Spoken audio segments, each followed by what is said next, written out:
My roommate said her hands were freezing. Then slid them under my shirt.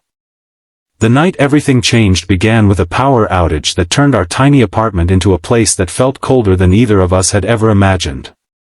Rain hammered against the windows, icy wind slipped through every crack in the old walls, and the silence between each clap of thunder somehow felt louder than the storm itself. I thought I understood what loneliness looked like until I saw my roommate standing in the darkness, trembling so badly that she could barely hold a flashlight. A few seconds later, trying only to warm her frozen hands, she instinctively slipped them beneath the back of my loose shirt. It lasted only a brief moment, but neither of us realized that such a small act of trust would become the beginning of a story that would change both of our lives forever.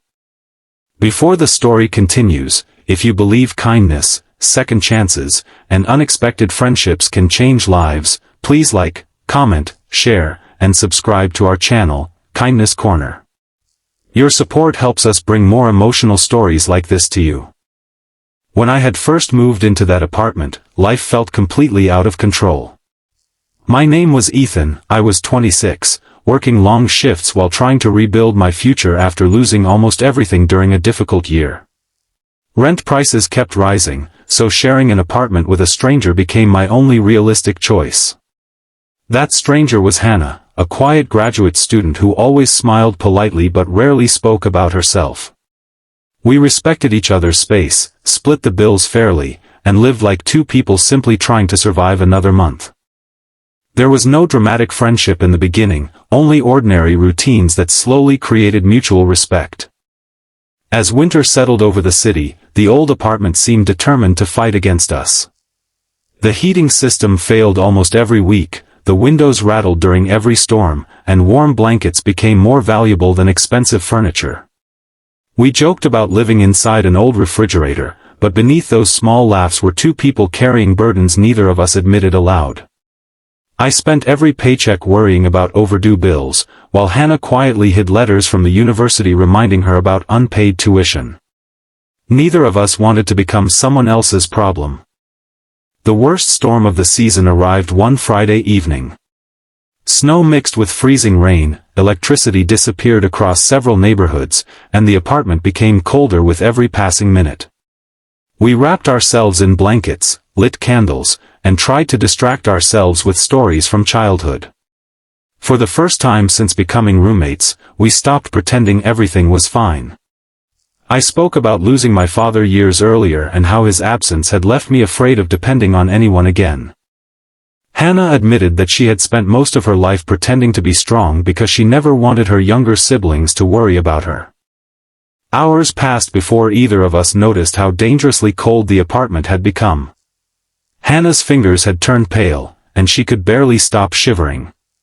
Without thinking, she stepped closer, apologized with embarrassed laughter, and gently slipped her freezing hands beneath the back of my loose shirt for a moment, hoping to warm them against the heat from my back. It wasn't romantic or inappropriate. It was simply the instinctive reaction of someone trying to escape unbearable cold. We both laughed awkwardly, and the tension disappeared almost instantly. In that strange moment, the apartment somehow felt warmer than it had all night. Something shifted after that evening. We started eating dinner together instead of separately. We celebrated small victories, encouraged each other after difficult days, and slowly replaced silence with conversation. The apartment stopped feeling like a place where two strangers happened to live. It became a home shared by two people who genuinely cared whether the other had eaten, slept well, or made it through another stressful day. Life, however, rarely allows happiness without another challenge waiting nearby. Only a month later, Hannah received notice that unless she paid the remaining tuition balance within 2 weeks, she would lose her place in the graduate program she had dreamed about since childhood. She tried acting as though everything was under control, but I could see the fear behind every forced smile. She secretly searched for extra jobs, skipped meals to save money, and even considered leaving school altogether. Watching someone who had quietly supported me struggle alone reminded me of something my father once said. Real kindness is not measured when life is easy. It is measured when helping someone requires sacrifice. I quietly picked up additional weekend shifts, sold an old guitar that carried years of memories, and convinced a few friends to organize a neighborhood fundraiser disguised as a winter community dinner. Hannah believed everyone had simply gathered to enjoy food during the holidays. She had no idea that almost every ticket purchased that evening was meant to help her continue her education. When the donations were finally counted, there was enough money to cover nearly all her remaining tuition. Hannah stood speechless, tears filling her eyes as she realized dozens of ordinary people had chosen kindness over indifference. The gratitude on her face reminded every person in that room that hope often arrives through strangers willing to care. That experience transformed both of us. Hannah completed her degree with outstanding results and soon accepted a position helping children from struggling families receive educational support. I found the courage to apply for a career opportunity one had avoided for years because I believed I wasn't good enough.